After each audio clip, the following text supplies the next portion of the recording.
तो after all वो मामला जो 1984 से 89 की सत्ता के दौर में था, आज इतने साल बाद जब बंद होने की बातें की जा रही हैं, तो आफ्टर ऑल ऐसा क्या हुआ जिसके चलते सुप्रीम कोर्ट ने इस केस को डिसमिस कर दिया है?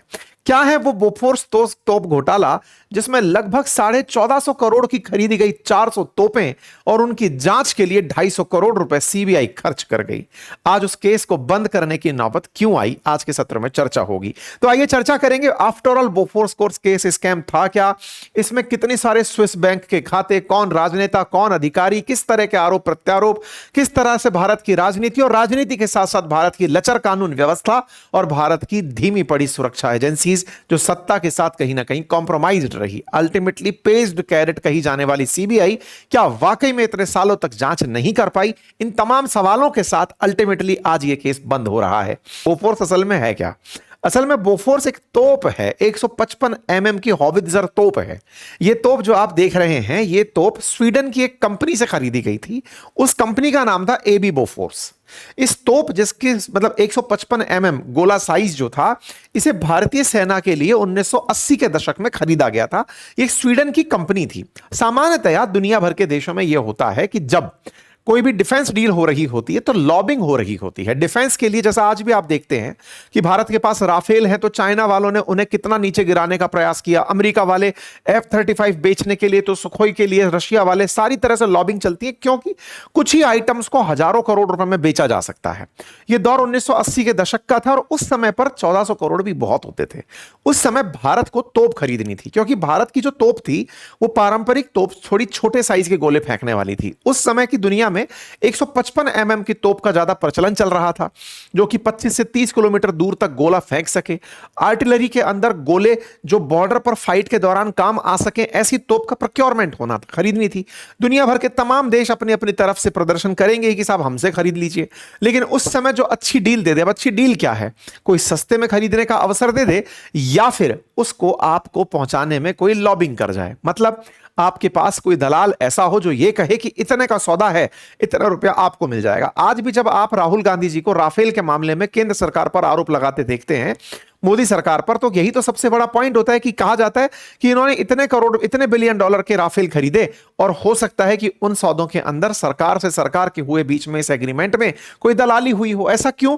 क्योंकि जब उनके ऊपर भी यही आरोप लगे, उनके पिताजी जो थे राजीव गांधी जी, उन पर यही तो आरोप था कि उन्होंने इस पूरे काम में, जो तोप खरीदी थी उस काम में कहीं ना कहीं भ्रष्टाचार किया था।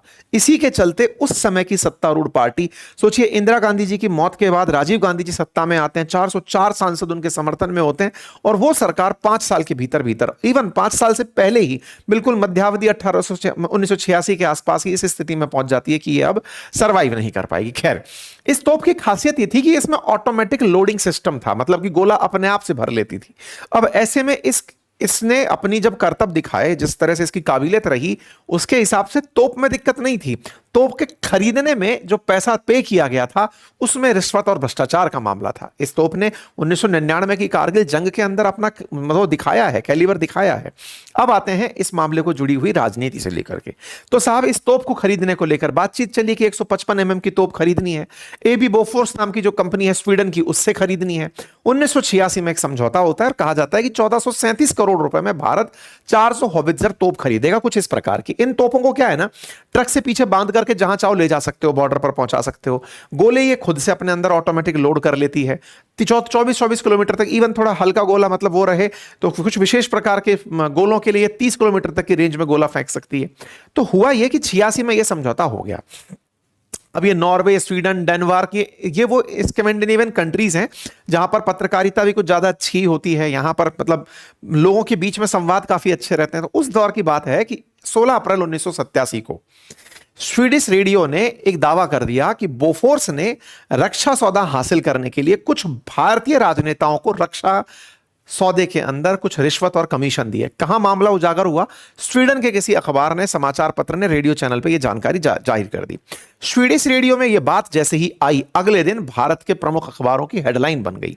हेडलाइन बनी, भारत में उस समय द हिंदू के अंदर चित्रा सुब्रमण्यम करके पत्रकार थी, उन्होंने स्वीडन से प्राप्त दस्तावेजों को द हिंदू में प्रकाशित करना शुरू किया और चर्चा होना शुरू हुई कि कौन से वो रिश्वत के पैसे हैं, किसको दिए गए। अब यह जानकारी जुटाना है। अब आप सोचिए कि एक दिन के भीतर भीतर अंदर। 86 में सौदा हो गया था, 87 में आइडिया बाहर निकला, 87 के अंदर आते आते यह मामला हेडलाइन बनना शुरू हो गया। रिश्वत के आरोप लगने लगे। कहा गया कि लगभग 64 करोड़ रुपए का रिश्वत भुगतान दिया गया है और यह बोफोर्स कंपनी के माध्यम से ही भारत के अंदर कुछ रक्षा अधिकारी, राजनेता और कुछ मिडिल मैन्स के द्वारा पहुंचाया गया है। और उस समय पर यह बात निकलकर बाहर आई। भारत सरकार से पूछा, भारत सरकार मना कर गई कि हां हमने तो कुछ नहीं लिया, जो अक्सर होता है। तो ऐसे में यह पैसा किन लोगों का था, कहां से आया, यह सवाल बड़ा बनने लगा।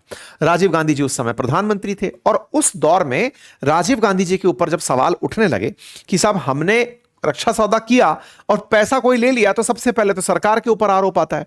सरकार पर आरोप आया तो उस समय पर एक कमेटी गठित की गई जिसका नाम बी शंकरानंद कमेटी थी, जिसने जेपीसी का गठन किया।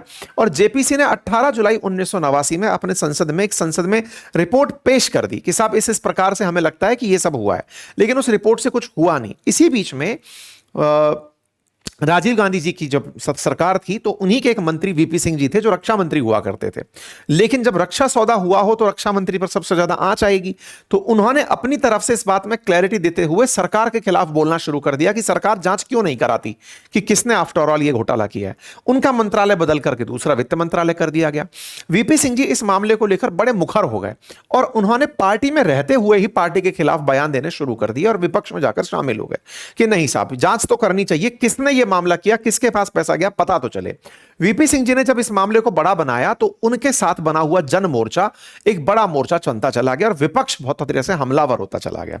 1989 के चुनाव होते हैं और वीपी सिंह चुनाव जीतते हैं और उनके केंद्र नेतृत्व में वीपी सिंह की सरकार बन जाती है। ये वही वीपी सिंह है जो कि ओबीसी आरक्षण के लिए जो मंडल कमीशन वाली जो आप बातें सुनते हैं वो उन्हीं के दौर में आई हुई बातें हैं। ठीक है, गली गली में शोर है, राजीव गांधी चोर है, इस तरह के नारे लगने लगे। और 1989 में जो 404 लोकसभा सीट पाई हुई 1984 की कांग्रेस थी, वो 193 सीट पर आकर के सिमट जाती है। कांग्रेस 211 सीटें हारती है। उस समय की राजनीति में यह बड़ा मामला निकल कर आता है। सरकार वीपी सिंह की होती है, सीबीआई मामला दर्ज करती है और सीबीआई उस समय बोफोर्स के प्रमुख मार्टिन अरबंडो, साथ में बिचौलिए विन चड्डा और हिंदुजा भाइयों समेत इनके खिलाफ केस दर्ज कर लेती है। सीबीआई जिसकी सरकार उसकी सरकार।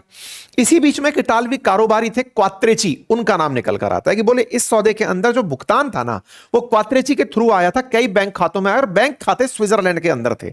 मतलब कि ये पूरी तरह से पैसे को स्विस अकाउंट में ट्रांसफर किया गया था। क्वात्रेची के बैंक खातों के पास की जानकारी जब बाहर निकलकर आना शुरू हुई तो क्वात्रेची भारत छोड़कर 1993 में गायब हो लिया। अब इसकी तलाश में तो जांच एजेंसी जा ही रही है, साथ ही साथ स्विट्जरलैंड की सरकार से भी बात चल रही है कि साहब कम से कम खातों के दस्तावेज बता दो कि किसका पैसा क्या है। और स्विट्जरलैंड की बैंक में ये वो होता है कि वो बताते नहीं अकाउंट डिटेल किसकी क्या है। तो वहां की कोर्ट में यह मामला चलना शुरू हुआ। 1997 में जाकर स्विट्जरलैंड के अधिकारियों ने 500 से अधिक पन्नों के दस्तावेज भारत सरकार को सौंपे कि किसके अकाउंट में क्या पैसा है। तब तक सेटलमेंट हो लिया। सीबीआई 1999 में जाके चार्जशीट दायर करती है। पहली चार्जशीट, मामला 1986 का, पहली चार्जशीट 1999 में जाकर बाहर आती है। उसमें विनचड्डा, क्वात्रेची, उस समय के रक्षा सचिव एस के भटनागर, मार्टिन अरबर्डो और बोफोर्स कंपनी को आरोपी बना दिया गया। इन सभी में से सीबीआई के हिंदुजा भाई श्रीचंद, गोपीचंद और प्रकाश चंद हिंदुजा के खिलाफ सप्लीमेंट्री चार्जशीट भी सीबीआई ने दायर कर दी। इसी बीच में अमिताभ बच्चन का नाम भी जुड़ता है। अमिताभ बच्चन क्योंकि राजीव गांधी जी के प्रिय मित्र थे, 1984 में कांग्रेस के टिकट पर इलाहाबाद से लोकसभा चुनाव जीतकर सांसद भी बने थे। तो ऐसे में अमिताभ बच्चन का नाम भी इसमें जुड़ने लगा। हालांकि वो बाद में इस चर्चा को खत्म कर दिया गया, लेकिन हां चूंकि मित्र थे तो उनके ऊपर आरोप लगा कि हो सकता है कि ये भी स्वीडिश परिवार के साथ मिलकर के किसी ना किसी प्रकार से इस केस में बने रहे हों। खैर, 2004 में दिल्ली हाईकोर्ट ने बोफोर्स मामले में राजीव गांधी और उनके अन्य सरकारी अधिकारियों के खिलाफ रिश्वत लेने के आरोप को कैंसिल कर दिया कि नहीं, आप लोगों ने नहीं लिया था। सीबीआई 13 साल चली इस लंबी जांच के बावजूद कोई ठोस सबूत सामने नहीं ला पाई। अदालत ने एबी बोफोर्स कंपनी के खिलाफ दस्तावेजों में कथित जालसाजी से जुड़े आरोपों को अलग रखा और कानूनी कार्रवाई जारी रखने के निर्देश दे दिए। तो 2004 में राजीव गांधी जी आरोपों से मुक्त हो गए, जबकि वो थे नहीं उस समय तक। ऐसी स्थिति में 2005 का मामला आता है। हिंदुजा भाइयों और उनके अन्य आरोपी जो साथी थे उनके खिलाफ आपराधिक कार्रवाई को खत्म दिल्ली हाईकोर्ट में कर दिया जाता है। इसी फैसले को चुनौती देने के लिए सुप्रीम कोर्ट के अंदर मामला दायर किया जाता है, जिसको सुप्रीम कोर्ट ने 8 अगस्त 2026 को रद्द कर दिया है कि नहीं भाई, अब कोई मामला सुनने लायक नहीं बचा है। भाई क्यों नहीं बचा है? क्योंकि जिस कारोबारी के ऊपर आरोप था क्वात्रेची, सीबीआई ने लंबे समय तक क्वात्रेची को भारत लाने के तमाम प्रयास किए। वो भागता रहा, कभी मलेशिया कभी अर्जेंटीना, सरकार उसका प्रत्यर्पण नहीं करा पाई और 2013 में क्वात्रेची खुद मर गया। तो जिस आदमी ने पैसा दिया वो मर गया, जिसकी सरकार गई वो अब नहीं है। इस पूरे खेल के अंदर जितने लोग जिम्मेदार थे वो सब कहीं ना कहीं गवाह जो हैं वो खत्म होते चले गए।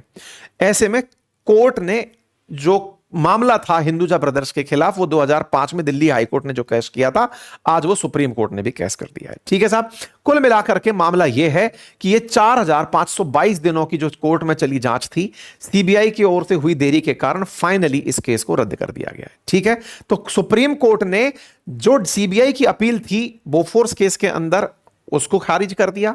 कहा कि आप लोगों के द्वारा इतने दिनों में 40 साल में, लगभग 4 दशक के अंदर अब तक आपके द्वारा कोई भी ठोस प्रूफ लाकर इसमें नहीं सौंपा गया है, तो इस मामले को चलाने का कोई भी तर्क नहीं बचता।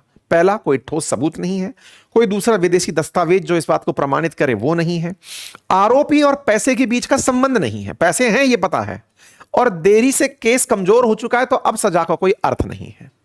हालांकि सीबीआई अपने स्तर पर फिर भी प्रयास करती रही। 2017 में उसने कहा कि साहब हमारे पास एक अमेरिकी व्यक्ति माइकल हर्शमैन से जुड़ी जानकारी है, उसके पास कुछ जानकारी हम वहां से लेकर आएंगे, अमेरिका से जानकारी जुटाएंगे, लेटर रोगेटरी भेज करके जानकारी जुटाएंगे। सब कहा कि ठीक है, हो गया, खत्म करो अब। इस बीच में सीबीआई पर बहुत सारे सवाल उठे। अच्छा, इस बीच में कांग्रेस की सरकार भी आई, यूपीए सरकार भी आई, कहते हैं कि सीबीआई सरकार के आदेश पर चलती है। इस पूरे केस में 250 करोड़ से ज्यादा का खर्चा हो गया। 1450 करोड़ में तो 400 तोप आई थी और 250 करोड़ जांच में खर्च हो गए। अपील के अंदर इतनी देरी हो गई। जब अपील, कहते हैं ना कि न्याय में देरी अन्याय के समान ही होती है, तो कुल मिलाकर इसमें न्याय में देरी हुई और आरोप साबित सीबीआई फाइनली कर नहीं पाई। खैर, इस बीच में जो होवित्जर तोप है, बोफोर्स द्वारा बनी हुई जो तोप है, उसका इस्तेमाल कारगिल युद्ध के दौरान हुआ और उसमें भारत ने बड़ी जीत हासिल की। यह अपने आप में बोफोर्स की उपलब्धि थी। डील तो यह थी कि बोफोर्स भारत के अंदर टेक्नोलॉजी भी ट्रांसफर करेगा, लेकिन जिस तरह से भारत में केस चल रहे थे, बोफोर्स ने वो टेक्नोलॉजी ट्रांसफर करने से इनकार कर दिया। इसके चलते भारत में लंबे समय तक अत्याधुनिक जो तोपें थी वो नहीं आ पाई। फिर 2016 में अमेरिका से 145M अल्ट्रा लाइट होवित्जर तोप खरीदने का फिर प्लान हुआ $750 मिलियन के अंदर। लंबे समय तक भारत को इन्हीं तोपों के सहारे चलता रहना पड़ा। तो कुल मिलाकर के बोफोर्स कंपनी का स्वरूप बदल गया, सारी चीजें हो गई। आज स्थिति क्या है? आज केस रद्द हो चुका है। तो आज इस केस के अंदर किसी को कोई सजा मिली? आंसर है नहीं। 40 साल के अंदर सरकारें जरूर गिर गई, सरकार गिर गई, सरकारें बदल गई, फिर से यूपीए सरकार चली आई, कुल मिलाकर बोफोर्स भी काम में आई, लेकिन आज ये केस बंद हो गया। इसके लिए एक पंक्ति जो आपके दिमाग में सारी बात को सुनकर आई हो, कमेंट बॉक्स में लिख दीजिएगा। और हां, चैनल को सब्सक्राइब करना ना भूलें। धन्यवाद।